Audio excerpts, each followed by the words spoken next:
the Hopi Indians believed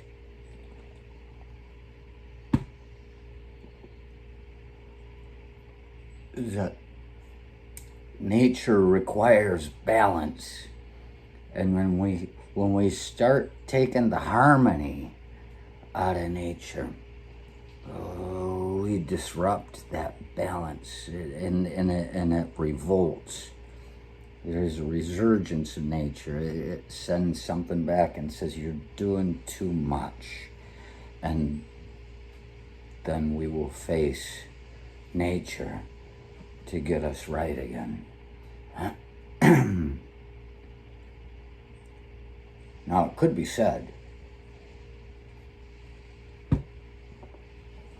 that this virus is the Hopi's way coming through. Like, there are just way too many of us. I remember there being only like 3.5 billion people in the world or something, and then them saying in this certain amount of years there will be 5, and then there will be 7, and I'm like, that's just that doesn't make any sense. That's just too many people. And all of a sudden they were right. There are all these people. And I knew a guy that was in some sort of environmental program. He was dead set on the idea that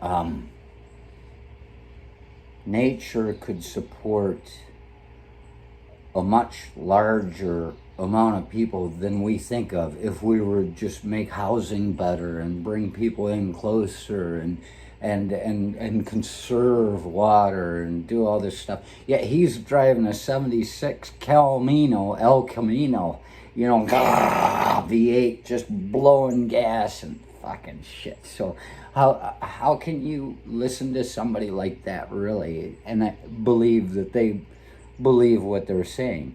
Not only that, but science has proven that if you put rats in a cage, an enclosed area, they're fine for a while until they become overpopulated, and then they start attacking each other. That's how, it's just like, I come from a place where there's a neighbor across the road who's a cousin, and 3/4 of a mile down is my grandpa's farm, and 3/4 the way down from his place is his dad's farm, grandpa's farm, the kid's grandpa, and so we have 3/4 of a mile with just nothing but fields in between.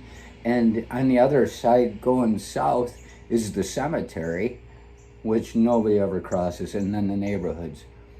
But so you come to know your neighbors, you come to love your neighbors, and I thought that was the way.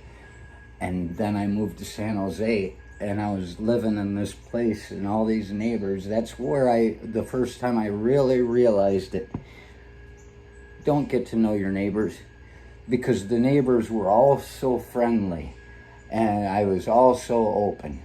And then next thing you know, once they learned enough about you, they started using it against you.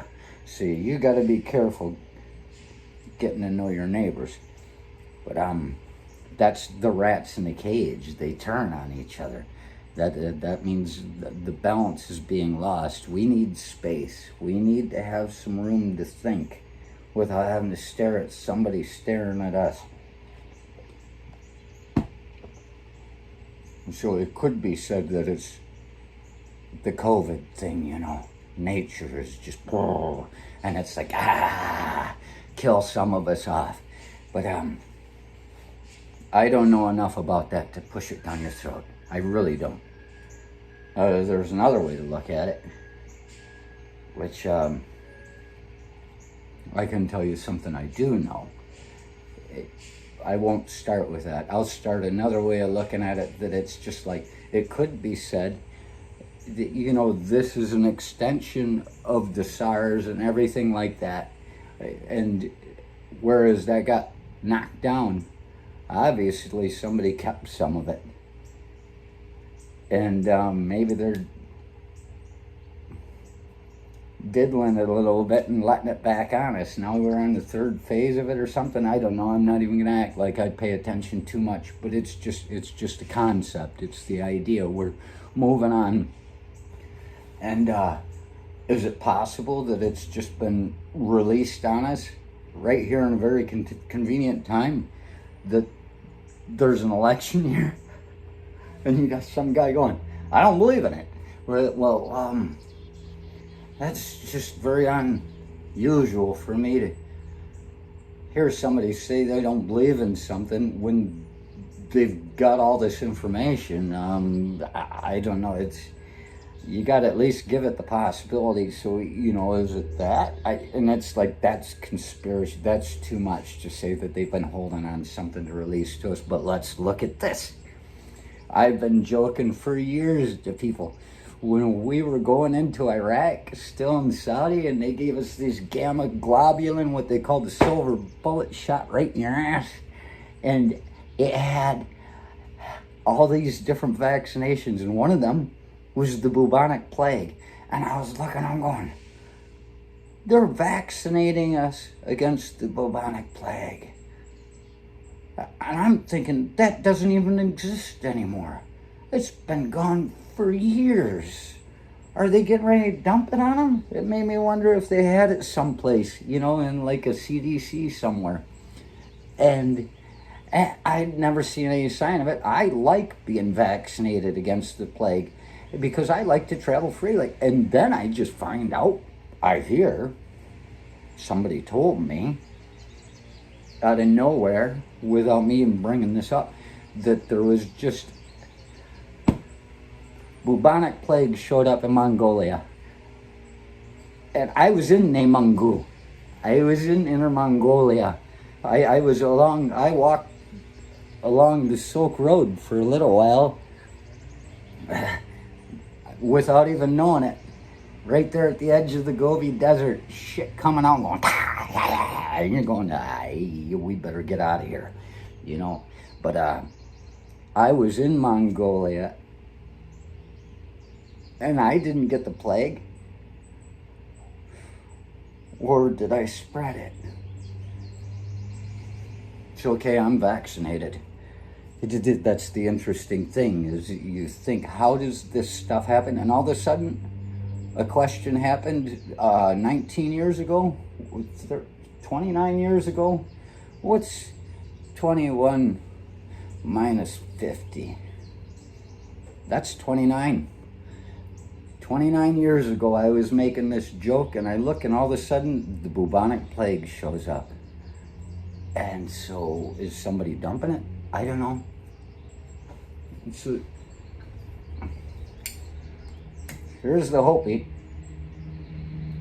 And then there are other peoples that didn't like their picture taken. I mentioned the other day, I don't like signing my name on anything, because for some reason I feel like I'm giving up a part of me when I put my name down. That's pretty much it. Somebody's got a part of me. Bob Seger sang about feeling like a number. It's very much like that, except this is a number that's easy to find. You can't just take off now. They know where you're at. You can't just disappear like we used to. But there's the idea of those peoples that say, you can't take my picture, you steal my soul. And it's like, that sounds like something. There have even been amazing stories written about it. But we've got cell phones everywhere, all day long, every day. Click, click, click, click, click, click. Hey, look at me. Click, click. Look at that. I stubbed my toe. Click, click. Hey, put my toe by your face. Click, click. I stubbed it. And you got all these pictures just unstoppable. Everybody's getting their pictures taken constantly. You didn't even have time to rejuvenate the soul that was lost. And you can almost tell, because now that we've all got phones, we're just a bunch of soulless pricks.